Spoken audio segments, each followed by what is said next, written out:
Kembali lagi di cerita Guchen. Buat yang suka cerita ini silahkan like dan share, buat yang belum subscribe, mau kapan subscribe-nya? Oke, kita langsung aja ke ceritanya. Semua diawali dengan perceraian. Bab 421-425. Kemudian sekelompok orang itu dipaksa masuk ke dalam mobil dan dilarikan keluar kota. Setelah menangani masalah tersebut, Jiang Feng juga kembali ke restoran untuk meminta maaf kepada Guchen. Tuan Muda Gu, saya benar-benar minta maaf. Han Feng selalu sombong. Dia meremehkan beberapa orang dalam hidupnya dan menyinggung banyak orang. Saya minta maaf atas namanya. Jiang Feng mengepalkan tinjunya dan terkekeh. Guchen melambaikan tangannya sedikit, itu bukan masalah besar, tapi ini adalah Jiangsu. Akan terlalu umum bagi orang luar untuk datang, kan? Sehari sebelumnya, Tian Zongyao juga sama. Dia selalu merasa bahwa ini adalah ibu kota provinsi dan wilayahnya. Dia bisa membuat masalah sebanyak yang dia mau. Apalagi dia selalu berpikir jika terjadi kesalahan, semua orang harus membantunya. Banyak anak dari keluarga kaya yang tidak pernah benar-benar keluar dari masyarakat atau berkelana keluar, sehingga mereka tidak mengetahui bahaya dunia ini. Jiang Feng tidak memahaminya sebelumnya, baru setelah dia bisa berdiri lagi, dia mengikuti ayahnya untuk menjelajahi dunia bisnis dan memahami dunia. Terkadang, yang dibutuhkan bukan pisau untuk membunuh orang, tapi kebijaksanaan duniawi. Keluarga Jiangsu telah bertarung tanpa henti sebelumnya, dan semua orang terbiasa memperlakukan mereka seperti orang lemah. Jiang Feng juga berkata sambil tersenyum masam. Guchen meletakkan tangannya di punggung dan menggelengkan kepalanya tanpa daya, tidak lagi. Ngomong-ngomong, aku akan pergi ke kota Yunyang besok. Apakah kamu ingin pergi dan melihatnya bersama? Apa? Momen ini membuat Jiang Feng berpikir bahwa Guchen akan pergi ke keluarga Han. Setelah berhubungan begitu lama, masuk akal bahwa dia tidak boleh terlalu picik. Selain itu, dia dan Han Feng hanya berselisih secara verbal, tetapi tidak ada kerusakan yang terjadi sama sekali. Tuan Muda Gu, Anda lihat ini bukan masalah besar, biarkan saja keluarga Han hidup. Di masa lalu, keluarga Han memiliki banyak kontak bisnis dengan keluarga Jiang saya, dan saya juga berencana untuk mengembangkan lini bisnis dengan keluarga Han. Agen tingkat berikutnya keluarga Jiang kami. Jiang Feng berkata dengan cemas. Hahaha, omong kosong apa yang kamu bicarakan? Jiang Ximing tidak bisa menahan tawa, besok kami berencana pergi ke kota Yunyang untuk berpartisipasi dalam pelelangan. Lelang. Lelang Ocean Club yang diadakan oleh keluarga Zheng. Jiang Feng mau tidak mau bertanya dengan tatapan bingung. Ya. Mendengar bahwa Guchen pergi ke kota Yunyang untuk menghadiri pelelangan, Jiang Feng juga menghela nafas lega. Dia melambaikan tangannya sedikit dan terkekeh, saya mungkin tidak bisa pergi ke pelelangan. Sekarang, sampai saya bisa menangani semua urusan perusahaan. Saya tidak pernah berpikir bahwa mengelola perusahaan akan begitu sulit. Saya terlalu sibuk mengurus berbagai hal setiap hari. Jika saya tertunda untuk pergi ke kota Yunyang, saya mungkin harus begadang dan bekerja lembur ketika aku kembali. Sejak Tuan Muda Jiang mampu berdiri lagi, dia menjadi sangat luar biasa. Saya tidak berani membandingkannya dengan Anda sebelumnya. Jiang Ximing menepuk pundaknya dan terkekeh. Beberapa orang tertawa terbahak-bahak. Alasan mengapa Jiang Ximing dapat mengatur waktunya dengan wajar adalah karena dia sudah mengendalikan seluruh proses perusahaan. Selama beberapa tahun terakhir, dia telah mengembangkan kemampuannya sendiri. Bahkan jika dia tidak berada di perusahaan, sebagian besar keputusan penting perusahaan masih di bawah kendalinya. Ketika dia pertama kali mengambil alih sebagian bisnis perusahaan, dia bahkan lebih memalukan daripada Jiang Feng. Dia hampir tidak punya waktu untuk makan atau beristirahat. Di kantor perusahaan, seorang pimpinan akan disibukkan dengan segala macam data yang padat. Dia pasti paham dengan proyek-proyek di setiap bidang perusahaan. Bukan tugas yang mudah untuk memahami urusan internal perusahaannya sendiri. Ini akan memakan waktu setidaknya 6 bulan. Anda hampir tidak terbiasa dengan dokumen yang diserahkan. Itu sebabnya ketika Anda melamar manajer umum atau posisi yang lebih tinggi, Anda harus memiliki pengalaman kerja dan memiliki pengalaman kerja beberapa tahun. Setelah obrolan singkat, Jiang Feng membawa orang-orangnya pergi. Sekarang hanya Guchen, Jiang Ximing, dan Ran Tongyue yang tersisa berdiri di pinggir jalan. Tuan Muda Gu, ayo berangkat di sore hari dan pergi ke klub laut keluarga Zheng. Jiang Ximing memasukkan tangannya ke dalam saku dan terkekeh. Oke, hubungi saya besok. Jiang Ximing juga berjalan ke arah mobilnya tanpa bertanya pada Guchen apakah dia ingin kembali untuk diantar. Ketika dia pergi, dia tidak lupa mengedipkan mata padanya, seolah berkata, saudaraku, aku mengerti kamu, terserah kamu malam ini. Hei, kalian, apakah kamu tidak akan mengirimku kembali? Guchen melihat ke belakang dan berkata dengan marah. Ia pun merentangkan tangannya dan duduk di kursi penumpang sambil tersenyum, mobil saya hanya memiliki 2 kursi. Saya sudah banyak minum dan pengurus rumah tangga datang untuk mengemudi. Mungkinkah menempatkan kalian berdua di atap mobil? Hei, cuacanya sangat dingin. Pergi dan cari tempat untuk menyewa kamar.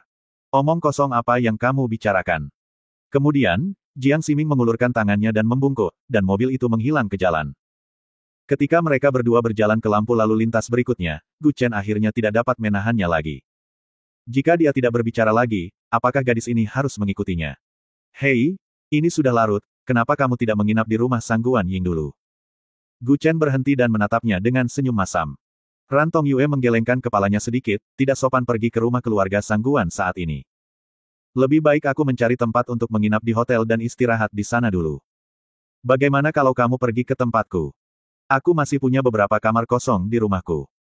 Gu Chen pun bertanya dengan santai, karena dia juga tahu bahwa pada dasarnya tidak mungkin gadis ini mau pulang bersama seorang pria dengan santainya. Ran Tongyue mengangguk dan berkata dengan lembut, hanya saja. Aku tidak tahu apakah itu akan mempengaruhi pacarmu. Aku tidak punya pacar. Gu Chen merentangkan tangannya dan terkekeh. Benarkah? Ketika dia mendengar bahwa Gu Chen tidak punya pacar, Ran Tongyue segera mengangkat kepalanya. Tapi aku tidak tahu apakah tunanganku akan keberatan. Kemudian Gu Chen menambahkan kalimat ini lagi, dan senyuman di wajah Ran Tongyue tiba-tiba membeku. Saya pikir dia lajang, dan untuk pria luar biasa dengan rasa keadilan, tidak ada gadis yang akan menyukainya. Playboy seperti Jiang Feng membungkuk baginya, dan Jiang Ximing juga sangat menghormatinya. Terlebih lagi, raksasa bisnis seperti Rose juga menghormatinya. Jika dia bisa mengejar orang seperti itu, maka itu adalah sebuah keberuntungan. Dia memiliki pemikiran seperti itu. Ah, kamu punya istri. Kata Ran Tongyue tak berdaya. Gu Chen merentangkan tangannya dan berkata, ya, aku punya 5 istri. Kamu, dalam keadaan sehat. Dia juga tersenyum canggung dan tidak mengatakan apa-apa lagi, tetapi Gu Chen tersenyum jahat dan berkata, ayo pergi, panggil mobil di pinggir jalan, aku akan mengantarmu ke rumahku untuk menginap 1 malam untuk menyelamatkan dirimu dari menginap di hotel. Tidak. Aku baru ingat bahwa Ying Ying akan memintaku pergi ke rumahnya nanti, jadi aku tidak akan mengganggumu. Terima kasih. Setelah mengucapkan salam sederhana, dia menghentikan taksi di pinggir jalan dan pergi seolah melarikan diri. Saat pergi, dia menatap Gu Chen dengan tatapan sangat menyesal. Mungkin dia menghela nafas, kenapa dia tidak bertemu pria sebaik itu tadi? Kalau begitu aku tidak akan mengantarmu. Gu Chen melihat ke belakang, melambaikan tangannya dan terkekeh. Dia juga duduk di kursi penumpang dan melambai kepada Gu Chen, sampai jumpa besok. Ayo kita kembali ke kota Yunyang bersama. Saya akan menjadi pemandu wisata Anda. Sampai jumpa besok. Gu Chen juga berencana untuk mencari sepeda di tempat dan kembali ke Yuhuatai Villa. Namun saat ia berjalan menuju tempat parkir sepeda bersama di pinggir jalan, tiba-tiba sesosok tubuh berwarna hitam lewat di belakangnya. Perasaan mendekati bahaya tiba-tiba meledak. Siapa? Tapi ketika Gu Chen berbalik dan melihat, tidak ada orang di belakangnya. Di depan, pria berpakaian hitam dan bertopi berjalan melewati Gu Chen lagi. Dia menoleh ke belakang dengan tajam, tetapi orang itu sudah tidak ada lagi. Kecepatan yang luar biasa. Gu Chen sedikit mengernyit dan berkata dengan suara yang dalam. Jika Anda adalah orang biasa, Anda mungkin berpikir bahwa Anda terpesona dan memiliki ilusi. Tetapi persepsi Gu Chen jauh melampaui orang biasa, lebih kuat dari banyak orang, jadi tidak mungkin untuk berpikir bahwa itu hanyalah ilusi. Zing!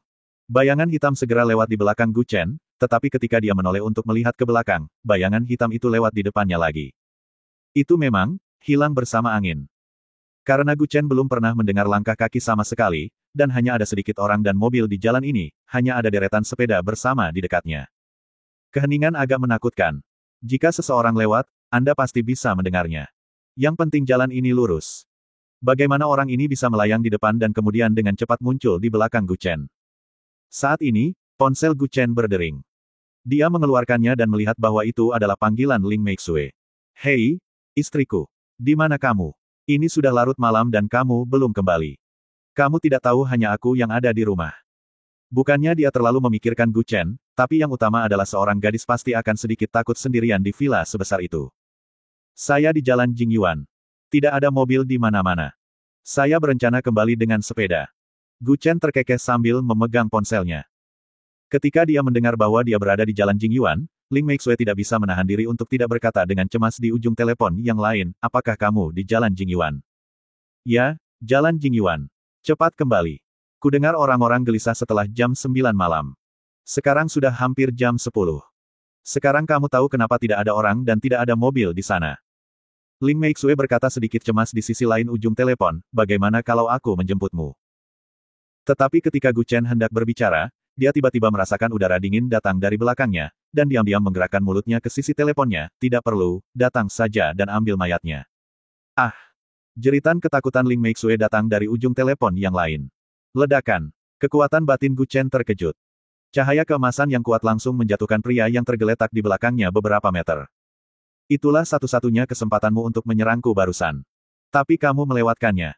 Gu Chen memunggungi pria ini, perlahan-lahan memasukkan kembali ponselnya ke dalam tasnya dan terkekeh. Kamu memiliki kinggong yang bagus, kamu dapat muncul di belakangku dengan tenang. Yah, cukup bagus.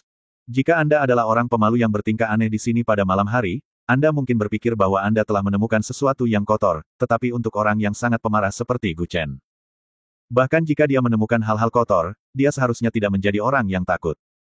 Dengan energi yang kuat, hal-hal kotor itu tidak akan berani mendekat. Dia menoleh ke belakang dan melihat pria yang berdiri di belakangnya. Dia adalah pria bertopi tinggi dan jas hujan hitam. Dia menundukkan kepalanya agar wajahnya tidak terlihat jelas. Haha, murid Feng Zhenghao memang bukan pecundang, dia benar-benar kuat. Pantas saja roh jahat hitam putih pun dikalahkan olehmu. Anak kecil belum terlalu tua, tapi dengan kultivasi seperti itu, sungguh menakjubkan. Pria bertopi tinggi berkata dengan suara serak. Mendengar perkataannya, diam-diam Gu Chen berteriak, sialan. Dia tahu bahwa setelah Qianlong Jue ini dirilis, pasti akan menarik perhatian banyak orang. Apa yang disebut 8 keahlian khusus menyebabkan begitu banyak kekacauan saat itu. Badai berdarah di dunia berlangsung selama 20 tahun, dan perlahan-lahan mereda dalam 20 tahun terakhir. Zaman saat itu relatif ketinggalan zaman, dan kontrolnya tidak begitu ketat. Pada saat itu, keluarga bangsawan Jianghu dan keluarga bangsawan perkotaan hampir selalu berperang satu sama lain. Ada juga berbagai sekte yang juga berselisih dengan keluarga dunia tersembunyi, semua karena 8 keahlian unik ini. 8 orang yang memiliki keahlian unik pada saat itu juga disebut 8 pencuri. Kalau mereka pencuri, merekalah yang ingin dikalahkan semua orang karena mereka mempunyai sesuatu yang ingin didapatkan banyak orang. Di antara 8 keahlian khusus, hanya satu teknik saja sudah cukup untuk mengeluarkan kekuatan besar. Jika satu orang mahir dalam 2 teknik, dia hampir tak terkalahkan. Kakek Feng berulang kali memperingatkannya ketika dia meninggalkan pulau bahwa dia tidak boleh menggunakan keterampilan khusus yang dia ajarkan kecuali itu benar-benar diperlukan. Ada banyak kungfu, meskipun itu bukan 8 keterampilan unik, kungfu yang mereka berlima ajarkan kepada Gu Chen jarang diajarkan di dunia. Hanya saja 8 skill unik ini dicantumkan secara terpisah, yang membuatnya semakin spesial. Sekalipun Anda belum pernah kuliah, Anda pasti bisa menyebutkan banyak sekali sekolah terkenal, seperti Universitas Tsinghua, Universitas Peking, Xiamen dan lain sebagainya. Inilah alam bawah sadar manusia, beberapa kata yang mungkin tidak dapat Anda jangkau, tetapi selalu dapat menarik perhatian Anda. Di mata banyak praktisi seni bela diri, 8 keterampilan unik adalah sebuah kata yang dapat didengar kapan saja. Siapapun yang merupakan seorang praktisi seni bela diri dapat dengan santai mengucapkan 2 di antaranya. Bahkan jika mereka tidak dapat menyelesaikannya, mereka tetap bisa teriakkan 2 nama. Semakin langka sesuatu, semakin berkesan. Jianghu, yang telah sunyi selama lebih dari 20 tahun, menjadi gelisah lagi karena kemunculan Qianlong Jue yang tiba-tiba. Karena masih ada orang yang mewarisi Qianlong Jue, berarti Feng Zhenghao belum mati. Setelah mengerjakannya dalam waktu lama, kamu datang ke sini untuk Qianlong Jue-ku. Gu Chen memandang pria itu dan mencibir. Untungnya, Ye Dongqing membawa banyak bahan obat yang bagus untuk dia mandikan sebelumnya, dan setelah dia kembali ke kota Chang'an, dia juga mengirimkan banyak barang yang menjaga kesehatan. Saya memiliki tunangan yang berasal dari keluarga tanaman obat, jadi ibu saya tidak perlu lagi khawatir saya akan terluka. Pria bertopi tinggi tersenyum dingin, jadi, Feng Zhenghao masih hidup sampai sekarang. Dia benar-benar ulet. Ada begitu banyak orang yang mengejarnya saat itu, dan dia bisa bertahan bahkan melompat dari tebing. Nasib yang luar biasa. Setelah mendengar ini, tangan Gu Chen mengepal tanpa suara. Dia telah mendengar tentang apa yang terjadi saat itu, dan dia tidak mengerti apa yang salah dengan dirinya. Bukankah dia hanya dipaksa untuk mewarisi Qianlong Jue? Tetapi berbagai sekte membunuh pewaris 8 keahlian khusus ini tanpa ampun. Pasalnya, ke-8 orang tersebut telah berdampak serius terhadap tatanan dunia. Kekuatannya begitu kuat sehingga tidak ada yang bisa mengalahkan seni bela diri ini. Jika 8 orang ini berkumpul dan ingin membuat keributan, tidak ada seorang pun di seluruh dunia yang dapat menghentikan mereka. Inilah alasan mengapa semua sekte berusaha sekuat tenaga memburu mereka. Di satu sisi, Ling Ran berbicara tentang keadilan, dan ingin membunuh semua orang yang telah mempelajari 8 keterampilan unik, dan memulihkan perdamaian di dunia. Namun di sisi lain, dia mencari orang-orang yang telah mempelajari 8 keterampilan unik tersebut keterampilan di mana-mana, berharap mendapatkan sesuatu dari mereka. Teknik yang misterius. Feng Zhenghao hanyalah pewaris terpilih. Dapat dikatakan bahwa dia juga sangat menyedihkan, karena keterampilan yang kuat ini tidak memberinya manfaat apapun, tetapi dia hidup dalam kehidupan yang sulit. Untung saja Pulau Alcatraz adalah surganya, jadi dia bisa menghabiskan masa tuanya di sana. Kalau tidak, sayang sekali dia harus berkeliaran meski usianya sudah sangat tua. Awalnya, dia sangat ragu-ragu saat mengajari Gu Chen keterampilan unik ini. Dia mungkin juga khawatir Gu Chen akan mengikuti jalan lamanya dan diburu oleh berbagai sekte hampir sepanjang hidupnya. Namun jika tidak diturunkan, keahlian unik ini bisa punah. Apalagi teknik ini sangat ampuh sehingga tidak sembarang praktisi bela diri bisa mempraktikkannya. Sejauh ini, hanya Gu Chen di pulau itu yang memiliki bakat tertinggi dan kemampuan paling tinggi dalam mempelajari seni Qianlong. Oleh karena itu, Feng Zhenghao memberitahu Gu Chen bahwa dia tidak dapat mengungkapkan kekuatan penuhnya kecuali benar-benar diperlukan, dia pasti akan dibunuh orang dan membungkamnya.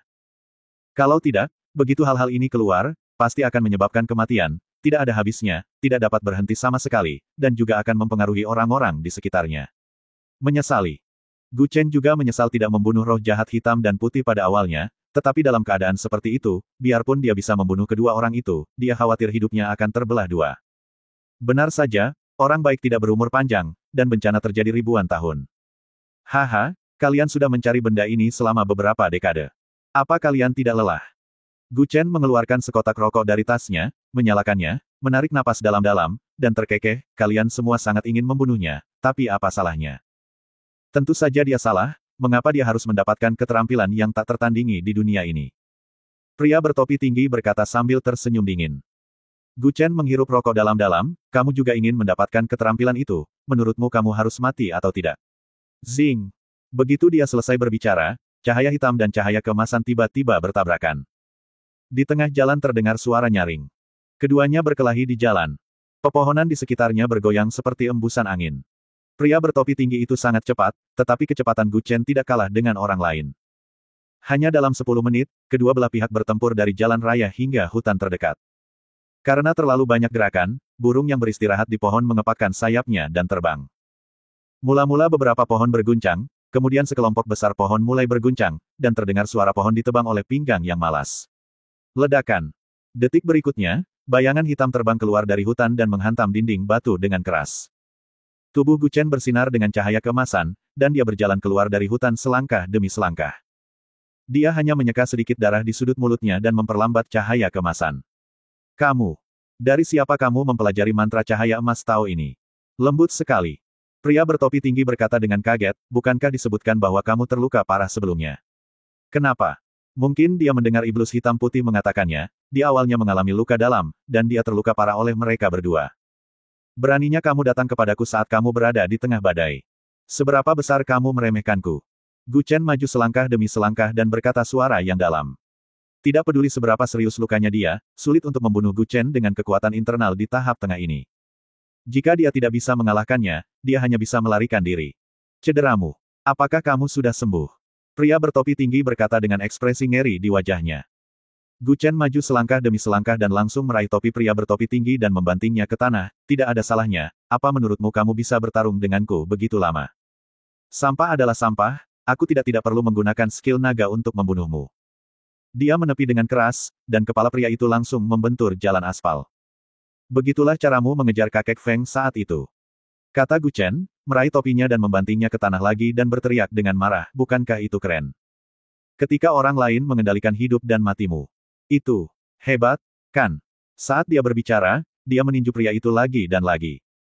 Pukulannya menembus hingga ke tulang, dan dia mengencangkan kekuatannya dengan setiap pukulan, mencoba yang terbaik untuk membuat pria itu merasakan sakit yang lebih buruk dari kematian, tapi jangan biarkan dia mati seperti ini. Meskipun polisi tidak akan terlalu mencampuri urusan Jianghu, Gu Chen bukanlah seorang pembunuh.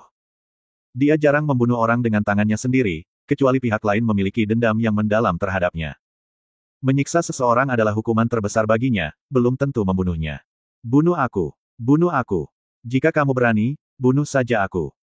Pria itu memandangnya dan berteriak dengan marah, kalau tidak, aku pasti akan menceritakan segalanya tentangmu, dan kemudian kamu akan menunggu untuk diperkosa. Biarkan musuh berburu. Kamu akan jatuh.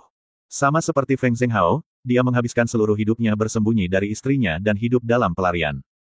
Haha, bagaimana kamu bisa mati semudah itu? Senyuman aneh Gu Chen membuat orang merasa takut dan ketakutan saat melihatnya. Apa yang ingin kamu lakukan? Pria bertopi tinggi itu memandangnya dengan ngeri dan berkata. Gu Chen tidak menjawab kata-katanya, dia hanya menyentuh sakunya dan mengeluarkan botol kecil, dan seekor kelabang kecil merangkak keluar darinya. Rasakan perasaan yang menyayat hati ini. Begitu kelabang masuk ke dalam mulutnya, ia langsung mulai menggigit organ dalamnya. Untuk mencegahnya berteriak terlalu keras, Gu Chen langsung menyegel pita suaranya dan memutuskan tendon tangan dan kakinya. Tidakkah menurutmu kamu sangat pandai dalam Qinggong? Kalau begitu kamu bisa berbaring saja seumur hidupmu. Ada baiknya menyimpan rahasia dan menjadi sia-sia. Pria bertopi tinggi itu merintih kesakitan, dengan air mata mengalir di wajahnya, tetapi dia tidak bisa berteriak. Kebaikan terhadap musuh adalah kekejaman terhadap diri sendiri. Dia mengira dia memberikan 10 juta kepada roh jahat hitam dan putih, sehingga keduanya bisa memenangkan hati mereka, tapi dia salah. Jika dia tidak kejam, musuh akan lebih kejam kepada dia. Jika seseorang tidak kejam, negara akan menjadi tidak stabil. Kalimat ini bukannya tidak masuk akal. Setelah Gu Chen perlahan berdiri, dia melihat ke suatu tempat di tengah gunung dengan sudut matanya, kamu bisa membawanya pergi. Di lereng gunung itu, ada dua pria berbaju hitam bersembunyi di balik pohon. Meskipun kedua pria ini tidak menggerakkan tangan selama seluruh proses, Gu Chen segera menyadari bahwa ada orang lain dalam kegelapan. Ini adalah kepekaan paling mendasar dari seorang master, karena kedua orang ini juga memiliki niat membunuh yang jelas. Mereka tidak pernah mengambil tindakan karena mereka belum menemukan peluang. Tentu saja, Gu Chen tidak pernah memberi mereka kesempatan untuk mengambil tindakan. Dia tidak tahu apakah dua orang di lereng gunung dan orang di kaki gunung yang dilumpuhkan olehnya berada dalam kelompok yang sama. Kedua orang itu berada di gunung, dan sudah terlambat untuk mengejar mereka. Saat dia sampai di sana, kedua orang itu mungkin sudah lari jauh. Jadi kita hanya bisa membunuh ayam untuk menakuti monyet dan merobohkan gunung untuk menakuti harimau. Biarkan mereka yang mendambakan Qianlong Jue ini tahu bahwa dia, Gu Chen, bukanlah seseorang yang mudah ditindas, dan dia memiliki ratusan cara untuk menyiksa orang, yang bahkan lebih kejam daripada kakek Feng saat itu. Pewaris 8 keterampilan khusus saat itu dikejar dan istri mereka dipisahkan dan keluarga mereka terpecah belajar tapi tidak bisa. Orang-orang ini tidak dapat memperoleh atau mempelajarinya, jadi mereka ingin bersatu dengan beberapa orang untuk menghancurkannya. Meskipun kedelapan orang itu memiliki keterampilan seni bela diri yang tiada taraf, mereka tidak melakukan apapun yang membahayakan dunia, namun mereka diberi label 8 pemberontak besar. Tapi apa yang salah dengan mereka? Mereka tidak melihat apakah Anda telah melakukan sesuatu yang merugikan dunia, tetapi mereka mengira Anda sudah memiliki kekuatan untuk mencelakakan dunia kapan saja jika Anda mau. Hal yang sama berlaku untuk Gu Chen. Jika para petinggi tidak takut padanya, mereka mungkin sudah membunuhnya sejak lama. Setelah meninggalkan jalan Jingyuan, Gu Chen mengamati sepeda bersama di pinggir jalan dan berjalan menuju jalan utama. Aneh rasanya mengatakan bahwa jalan ini hanya berjarak 100 meter dari jalan utama, tetapi tidak ada mobil yang berani melewati jalan ini, atau mungkin hanya ada sedikit mobil yang datang pada siang hari, tetapi pada dasarnya tidak ada mobil pada malam hari. Setelah sampai di jalan utama, jumlah mobil mulai bertambah. Begitu dia kembali ke villa, dia melihat Ling Meixue hendak pergi. Mau kemana? Gu Chen menatapnya dan berkata dengan lembut. Ketika Ling Meixue melihatnya kembali, dia terkejut, apakah kamu baik-baik saja? Saat aku mendengar suaramu tadi, kupikir sesuatu telah terjadi padamu. Aku akan memanggil polisi. Apapun yang terjadi, itu selalu terjadi pada orang lain, tapi tidak untuk suamimu. Gu Chen merentangkan tangannya dan terkekeh, apakah kamu sudah makan? Bagaimana menurutmu? Ling Meixue memutar matanya ke arah pria ini, kamu sudah terbiasa untuk menyiapkan. Makanan yang dimasak, makanan yang dibawa pulang ini tidak enak sama sekali. Puff. Gu Chen tidak bisa menahan tawa, dia sangat mengkhawatirkan dirinya sendiri. Apakah dia benar-benar takut sesuatu akan terjadi padanya, atau dia takut tidak ada yang akan memasak untuknya setelah sesuatu terjadi? Kenapa kamu tertawa? Jangan tertawa. Ling Meixue tersipu saat melihat senyum jahatnya, ini semua salahmu. Kamu memasak begitu banyak hidangan lezat setiap hari, seleraku sudah berkembang, bagaimana aku bisa makan makanan dari luar di masa depan? Ah, kalau begitu aku. Gu Chen mengangkat dagunya dengan satu tangan dan menciumnya dengan lembut, aku akan memasak untukmu selama sisa hidupku. Sementara keduanya bersenang-senang satu sama lain, Ling Meixue tiba-tiba menemukan bahwa dua penjaga keamanan di pintu tercengang. Mereka bahkan mengeluarkan sekotak biji melon dan duduk di depan pintu menyaksikan keduanya menunjukkan kasih sayang mereka. Ah! Ling Meixue menutupi wajahnya dan mendorong Gu Chen menjauh dengan malu-malu. Dia tersipu dan berlari kembali ke villa, kemudian mobilnya kembali. Gu Chen mengambil kunci mobil, melihat kembali kedua penjaga keamanan yang berdiri di depan pintu, dan hanya tersenyum canggung. Anak muda. Gas Keun. Pamannya juga memberi isyarat bersorak. Penjaga keamanan lainnya juga makan segenggam kacang, kamu duduk di kamarmu, dan makananmu datang dari rumah. Dia masih lajang. Keesokan harinya. Sampai petang. Ketika tiba waktunya pulang kerja, Gu Chen dengan lembut menepuk bahu Lan Wancheng, aku akan membawamu ke suatu tempat malam ini. Dia sudah lama berada di Jiangsu, tapi dia belum benar-benar mengajaknya keluar untuk melihat dunia. Setiap hari hanya tinggal di ruang keamanan, tapi orang ini tidak pernah mengeluh. Setelah mendengar apa yang Gu Chen katakan, dia tidak bisa menahan diri untuk tidak mengangkat kepalanya dan melirik ke arah Gu Chen, jika saya tidak pergi, kamu harus bekerja keras untuk saya lakukan. Kamu tidak memikirkan saya ketika kamu pergi makan dan minum, tapi kamu memikirkanku saat kamu ingin aku melakukan sesuatu. Tidak, aku tidak akan pergi. Ada kepala bebek. Gu Chen mengangkat alisnya dan berkata sambil tersenyum. Apakah ini cukup pedas? Aku suka bebek yang lebih gemuk. Yang pantatnya lebih besar. Pada titik ini, Lan Wancheng tidak bisa menahan diri untuk tidak menjilat bibirnya. Melihat ini, Gu Chen tidak bisa menahan senyum pahit, lihatlah potensimu. Aku jamin itu cukup pedas hingga membuatmu berkeringat. Saudara Chen, bisakah kamu mencarikan beberapa gadis untukku? Gu Chen menggaruk kepalanya dan merasakan ada yang tidak beres. Mereka berdua sepertinya sudah lama mengobrol, tapi mereka tidak berada di saluran yang sama. Berapa banyak kepala bebek yang kamu inginkan? Lan Wancheng terkekeh, saya masih muda, saya membutuhkan setidaknya 3. Aku bisa memberimu 4, kenapa kamu begitu serakah? Gu Chen memutar matanya ke arahnya dan berkata dengan marah, cepat kemasi barang-barangmu, kita akan pergi ke kota tetangga. Lan Wancheng juga terkekeh, iya. Jika kamu ingin bermain, pergilah lebih jauh, jika tidak, kakak iparku akan mengetahuinya dan itu tidak akan baik. Saya selalu merasa ada yang tidak beres dengan percakapan itu, tetapi Gu Chen tidak memikirkannya dengan hati-hati. Pada saat ini, Jiang Ximing juga menelepon untuk mendesaknya pergi. Saat itu jam 4:30 setelah pulang kerja, dan pasti sudah jam 6 ketika semua orang berkumpul. Jika Anda meninggalkan kota, Anda harus berangkat setidaknya jam 5:30. Saat mereka sampai di kota Yunyang, sudah lewat jam 8. Tapi lelang ini dimulai pukul 8. Waktu sudah sempit sekarang, jadi Gu Chen hanya bisa bergegas. Alasan mengapa dia membawa Lan Wancheng bersama adalah karena pengetahuan orang ini jauh melebihi pengetahuannya dalam beberapa aspek, terutama dalam hal senjata spiritual Tao. Bagaimanapun, keluarga Lan berasal dari Taoisme, jadi dia pasti tahu berapa level tungku alkimia itu. Keduanya naik mobil dan tiba di Jiangsu Songtian Plaza. Gu Chen terus menelepon Ling Meixue di sepanjang jalan, memberitahunya bahwa dia harus pergi ke kota Yunyang untuk melakukan beberapa urusan hari ini dan mungkin tidak akan kembali sampai tengah malam. Lagi pula, setelah bekerja sekian lama, makan dan minum sepulang kerja, atau mencari klub untuk istirahat adalah hal yang wajar. Songtian Plaza. Lan Wancheng masih menunggu untuk melihat di mana gadis yang ditemukan Gu Chen untuknya. Dia bahkan berpikir bahwa dia harus mengungkapkan keperjakaannya malam ini. Saudara Chen, di mana gadisnya? Lan Wancheng berkata dengan penuh semangat. Gu Chen juga meliriknya dan tidak bisa menahan senyum pahit, itu hanya beberapa kepala bebek. Itu membuatmu bersemangat. Apakah kamu khawatir? Beberapa saat kemudian, terdengar suara mobil tidak jauh dari situ. Melihat ke belakang, dia melihat itu adalah Audi 8 RS yang melewati pusat kota. Tuan Gu, masuk ke dalam mobil. Jiang Ximing menurunkan kaca jendela, menggelengkan kepalanya dan terkekeh.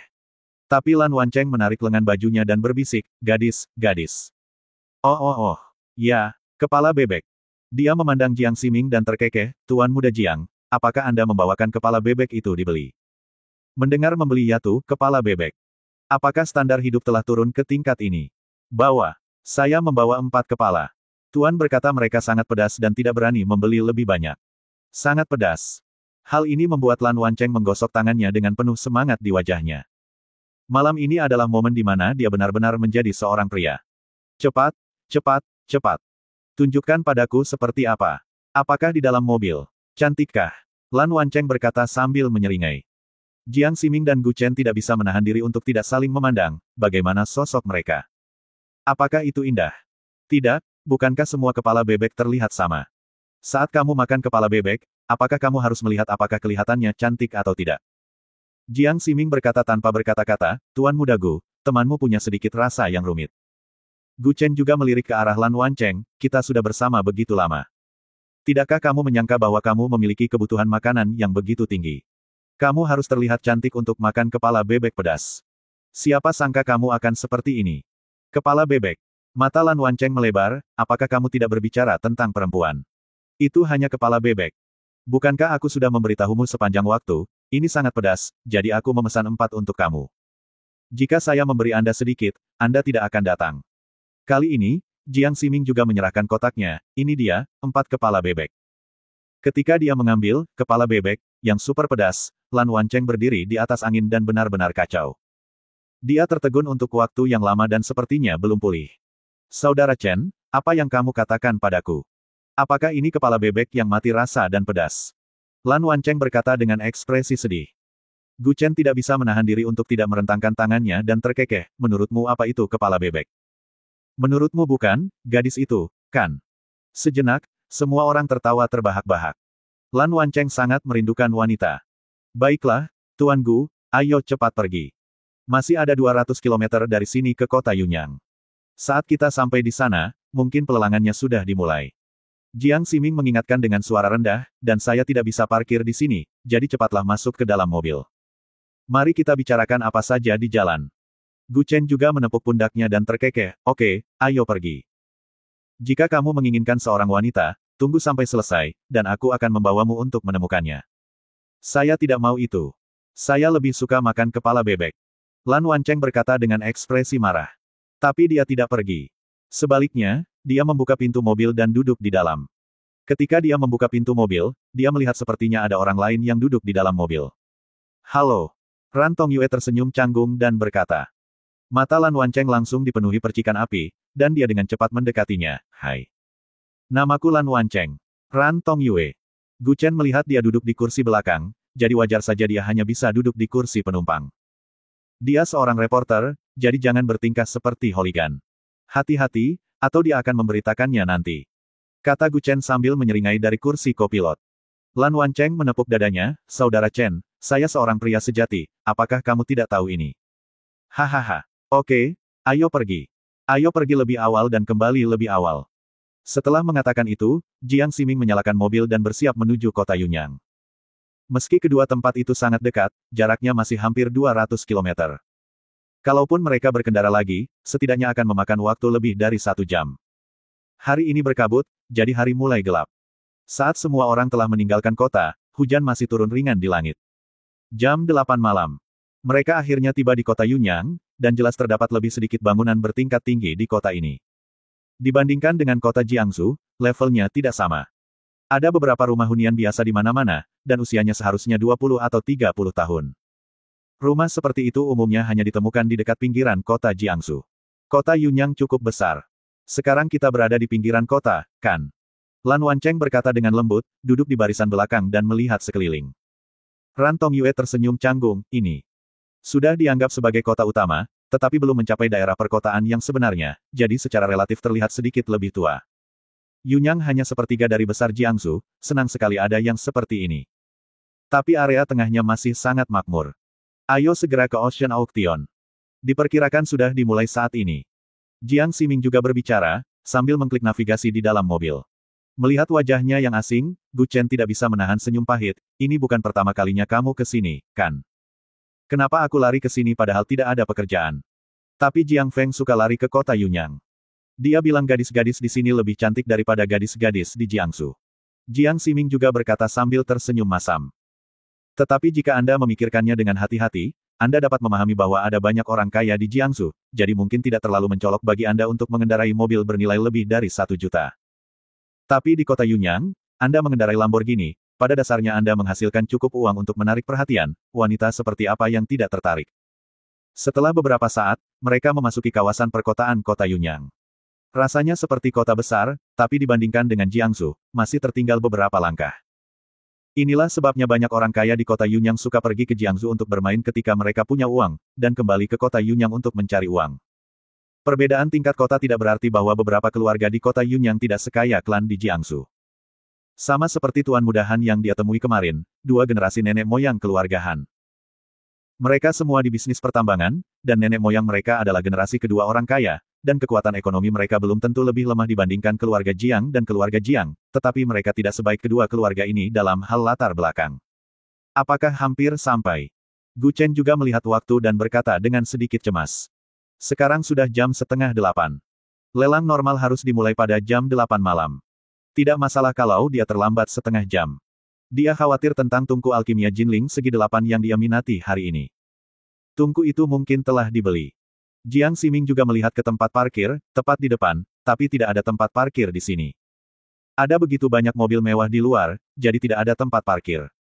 Tidak mudah untuk datang ke sini hari ini. Bersambung.